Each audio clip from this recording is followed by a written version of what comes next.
కానీ సార్ అంత పెద్ద పర్సనాలిటీ చెన్నారెడ్డి గారు, కానీ జయలలిత గారి వైఖరితో కొంత చాలా ఇబ్బందులు పడ్డారు, అవమానపడిన సంఘటనలు కూడా ఉన్నాయి కదా. ఉన్నాయి. ఆమె ఈరోజు శశికళ గారు జైల్లో ఉంది, ఆ రోజు జయలలిత జైల్లో ఉందంటే కూడా అది నాన్నగారు ఇచ్చినటువంటి పర్మిషన్ వల్ల జరిగింది. చాలామందికి తెలియదు. సుబ్రహ్మణ్యం స్వామి గారు ఒక అప్లికేషన్ పెట్టారు, permission to prosecute file a case against Jayalalithaa. పూర్తి ఆధారాలతో వారి ముందు పెట్టారు. జయలలిత గారు వెళ్ళిన కొత్తలో ఆమె డిన్నర్కి ఇన్వైట్ చేసింది, నేను ఉన్నాను, ఆమె ఇంటికి వెళ్ళాము, శశికళ వడ్డించింది మాకు, చాలా మర్యాదగా అంతా జరిగింది. కానీ క్రమంగా ఒక ఉదాహరణకు చెప్తున్నాను, ఆమె ప్రతి యూనివర్సిటీలో డాక్టరేట్ తీసుకోవాలి. 17 యూనివర్సిటీస్ ఉన్నాయి, ప్రతి యూనివర్సిటీలో ఆమె డాక్టరేట్ తీసుకోవాలి. ఒక ముఖ్యమంత్రిగా ఉన్నటువంటి వ్యక్తి తన రాష్ట్రంలో డాక్టరేట్ తీసుకోవడం కరెక్ట్ కాదు. సరే తీసుకుంటే ఒక యూనివర్సిటీలో తీసుకున్నారు, కానీ ఆల్ యూనివర్సిటీస్ అని ఒక రకంగా డైరెక్టివ్ ఇచ్చి చేసుకోవాలనే దాని మీద as chancellor of the university he made his ఆయన వాడికి ఆలోచన చెప్పారు, దిస్ ఇస్ నాట్ గుడ్ అని. అప్పుడు ఏం చేసింది ఆమె, ఛాన్సలర్గా గవర్నర్ ఉండకూడదు, చీఫ్ మినిస్టర్ ఉండాలి అని చెప్పి తాను ప్రపోజ్ చేసింది. యూనివర్సిటీ గ్రాంట్స్ కమిషన్ వాళ్ళు వచ్చారు, దే డిసగ్రీడ్ విత్ దిస్. నాన్నగారు ఎన్టీ రామారావు గారు ముఖ్యమంత్రిగా ఉన్నప్పుడు తెలుగు యూనివర్సిటీ ఎస్టాబ్లిష్ చేస్తూ chief minister shall be the chancellor of Telugu university అని యాక్ట్లో తీసుకొచ్చారు. నాన్నగారు ముఖ్యమంత్రి కాగానే యాక్ట్ అమెండ్ చేసి ముఖ్యమంత్రి కాదు గవర్నర్ విల్ బి ఛాన్సలర్ అని యాక్ట్ అమెండ్ చేశారు. This is history. తాను ఆయన పెట్టాడు కదా నేను ఛాన్సలర్గా అనుభవిస్తామనేటువంటి కాదు, అది సరైనటువంటిది కాదు. తనకు అనుకూలించకపోయినా in principle why is a strong administrator, why do people respect him. నాకు కలిసి వచ్చినప్పుడు ఓ మాట, కలవనప్పుడు ఒక మాట మాట్లాడితే he will lose the respect. ఆయన చెప్పిన మాటకు వాల్యూ లేకుండా పోతుంది. ఈరోజు రాజకీయాల్లో నేను చాలామంది అడుగుతారు చెన్నారెడ్డి గారి దగ్గర ఏం నేర్చుకున్నారంటే, these are things that everybody should learn. మనకు కలిసి వచ్చిన యూ బీ ఆబ్జెక్టివ్. ఒకసారి మనకు అనుకూలంగా కలిసి రాకపోవచ్చు, కానీ ఏదైనా కాంప్రమైజింగ్గా ఉండాలి. సో మన మాటకు విలువ. ఈరోజు నేను ఏదైనా మాట్లాడినానంటే అధికారులు కానీ ఇతర పార్టీ వాళ్ళు కానీ, వెంకయ్యనాయుడు గారు, నేను ఎన్డీఎంఏ వైస్ చైర్మన్గా కొనసాగుతున్నప్పుడు ప్రభుత్వం మారింది, నరేంద్ర మోడీ గారు ప్రధానమంత్రిగా రావడం, ఆయన చైర్మన్ నేను వైస్ చైర్మన్గా ఇది నేను వదిలిపెట్టుకోవాలని డిసైడ్ చేసుకున్నాం, రాజీనామా చేశాం. నా ఇల్లు ఉంది అంటే గవర్నమెంట్ హౌస్,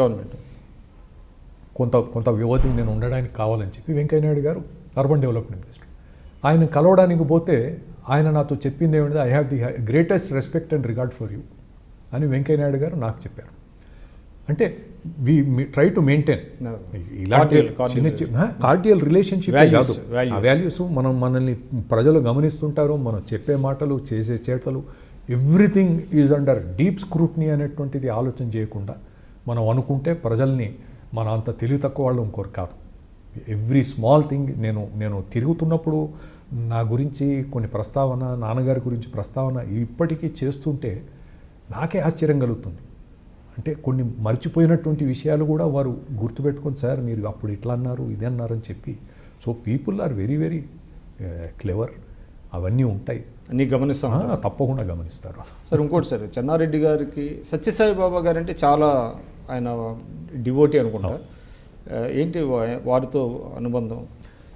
నేను ఫస్ట్ టైం సత్యసాయి బాబా గారిని చూసింది 1954లో అనుకుంటా, 54-55లో బూలుగుల రామకిషన్రావు గారి ఇంటికి సాయిబాబా వచ్చారు 55-56లో. అక్కడ బర్కత్పురాలో ఉండేది నాన్నగారు. మేము కూడా బర్కత్పురాలోనే గవర్నమెంట్ క్వార్టర్స్లో, నాన్నగారు అప్పుడు మంత్రి, రామకిషన్రావు గారు ముఖ్యమంత్రిగా ఉండేవారు. ఎవరు సాయిబాబా అనే చిన్నవాడిని నేను అప్పుడు 5-6 ఇయర్స్ ఏజ్ వెళ్ళి చూసి వచ్చాను. దాని తర్వాత 62లో నాన్నగారు మంత్రిగా ఉన్నప్పుడు బాబా గారు నిర్మించినటువంటి మొదటి ప్రైమరీ స్కూల్కి శంకుస్థాపన నాన్నగారు చేశారు. అంటే తర్వాత అది పెద్ద యూనివర్సిటీగా వచ్చింది కదా. వారు ఎప్పుడు చెప్పేది, నేను కట్టిన మొదటి ప్రైమరీ స్కూల్కు చెన్నారెడ్డి శంకుస్థాపన చేశాడని. ఆ రకంగా వారితో అనుబంధం మొదటి నుంచి ఉంటూ వచ్చింది. ప్రత్యేకంగా 1980లో పదవి వదిలిపెట్టిన తర్వాత, మామూలుగా మనం చూస్తుంటాం ఈ మధ్య బాబాల గురించి వచ్చే కథనాలు ఇవన్నీ కూడా ఏవైతే ఉన్నాయో, అధికారంలో ఉండేవారికి ఇలాంటి వారికి ఉండే సంబంధాలు ఉంటాయని. కానీ నేను ప్రత్యక్షంగా చూసింది ఏమిటంటే,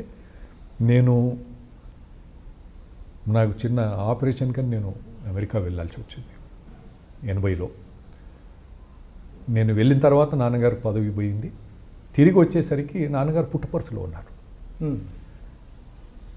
బాబా గారు ప్రత్యేకంగా కబురు పెట్టారు, కొన్ని రోజులు వచ్చి ఇక్కడ ఉండండి అని.